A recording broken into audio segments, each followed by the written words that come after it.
Penilaian yang dilakukan secara menyeluruh tentang kemampuan mahasiswa dalam mengidentifikasi masalah. Nah, ini dia mengenai kriteria kelulusan uji komprehensif. Tahapannya apa-apa saja? Nah, yang pertama,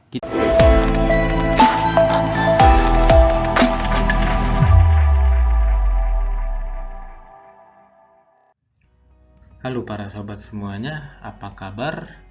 Semoga kita dalam keadaan sehat, semangat, pasti bisa dalam menjalankan kegiatan PPG dalam jabatan tahun 2022 ini. Saya doakan kita teman-teman semuanya lulus dengan mendapatkan nilai yang terbaik. Kali ini kita masuk kepada uji komprehensif PPG dalam jabatan tahun 2022. Tahapan-tahapan apa saja, lalu mengenai apa saja uji komprehensif ini. Ya, jangan lupa subscribe channel ini, channel Sobat Beken, berita keren, belajar keren seputar pendidikan. Oke, kita masuk kepada uji komprehensifnya. Ini setelah daripada langkah ke-7, pembuatan rencana evaluasi. Oke, ini posisinya. Dan setelah uji komprehensif ini kita masuk kepada langkah 8 dan langkah 9, pelaksanaan rencana aksi dan rencana evaluasi. Ini merupakan PPL.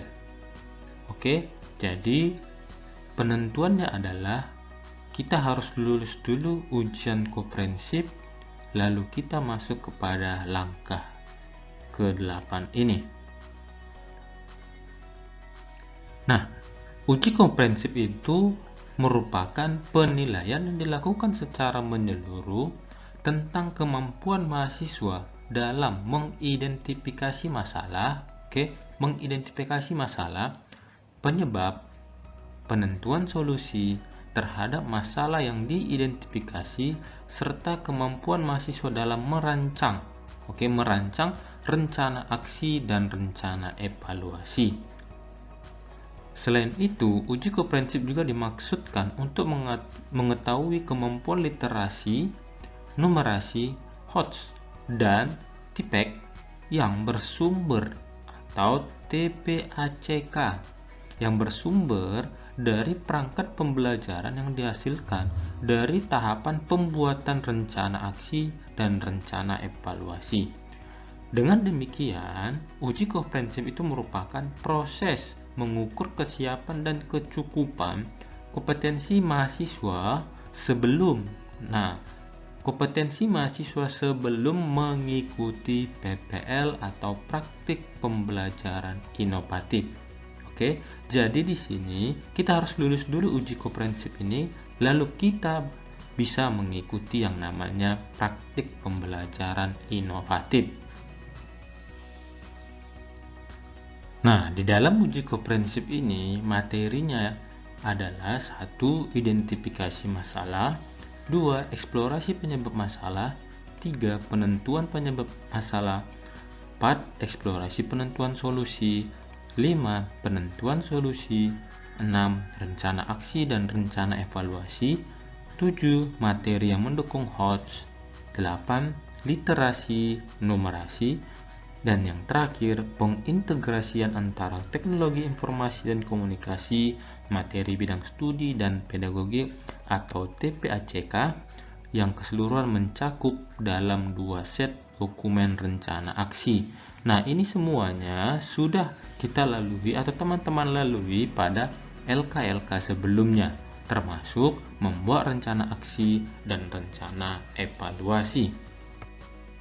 Nah, ketentuan uji komprehensif ini apa? Yang pertama, uji komprehensif untuk setiap mahasiswa dilakukan selama 1 JP atau 50 menit pada akhir tahapan pembuatan rencana aksi dan rencana evaluasi. Yang kedua, setiap mahasiswa diuji oleh 2 orang dosen prodi PPG yang keahliannya sesuai. Penguji bukan dosen pembimbing. Oke, ini yang harus ditekankan, penguji bukan dosen pembimbing. Yang ketiga, nilai minimal kelulusan uji komprehensif ditetapkan 70 sebagai prasyarat mengikuti PPL. Nah, dari awal ditekankan, jika kita lulus uji komprehensif ini, maka kita mengikuti PPL. Yang keempat, uji komprehensif dilaksanakan dengan platform G-Site, direkam per mahasiswa. Nah, ini dia mengenai kriteria kelulusan uji komprehensif. Tahapannya apa saja? Nah, yang pertama, kita uji utama. Ini uji utama ini sama halnya dengan uji yang pertama. Nah, tadi dikatakan minimalnya 70. Nah, jika nilai itu di atas 70, maka kita dinyatakan lulus dan kita berhak mengikuti yang namanya PPL. Oke, uji utama nilai di atas 70, lulus, kita mengikuti PPL. Nah, bagaimana tidak lulus? Nah, ini dia. Jika tidak lulus, maka kita uji ulang. Nah, jika uji ulang ini nilainya 70 atau kita dinyatakan lulus, maka kita berhak untuk mengikuti yang namanya PPL. Jadi, jika lulus, maka PPL. Walaupun pertamanya itu tidak lulus. Nah, selanjutnya, jika sudah uji ulang tapi tidak lulus, nah ini dia, sudah uji ulang tidak lulus lagi, maka kita selesai dalam program atau dalam PPG ini, berarti kita tidak berhak untuk mengikuti yang namanya PPL. Berarti kita selesai dalam masa perkuliahan ini. Selanjutnya, bobot penilaian uji komprehensif. Nah, bobotnya tadi kan sudah kita katakan sebelumnya mengenai identifikasi masalah 10, penyebab masalah 10, kemampuan penentuan penyebab masalah 10 bobotnya, kemampuan eksplorasi penentuan solusi 10, kemampuan penentuan solusi 10, dan semuanya itu memiliki bobot yang sama. Oke, bobot yang sama dan pada akhirnya mendapatkan nilai yang 100 jika memang semuanya memenuhi kriteria. Nah, ini mengenai rubrik penilaian uji komprehensif ini, dosen penguji yang mengisi, kemampuan mengidentifikasi masalah. Nah, para mahasiswa itu masuk kategori yang mana? Sangat baikkah, baik, atau cukup? Lalu mengeksplorasi penyebab masalah, mahasiswa itu sangat baikkah, baik, atau cukup, dan begitu seterusnya mengenai penentuan penyebab masalah, eksplorasi penentuan solusi, sangat baikkah, baik, atau cukup.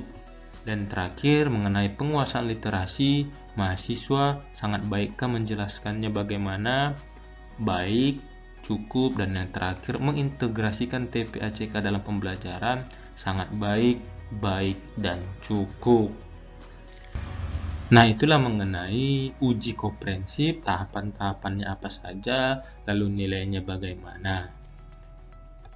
Sekian informasi yang dapat kita bagikan. Tetap semangat, jaga kesehatan, agar kita lancar dan mendapatkan nilai pada akhirnya dengan nilai yang terbaik. Sampai jumpa di video berikutnya. Jangan lupa tetap dukung channel ini, channel Sobat Beken, belajar keren, berita keren seputar pendidikan.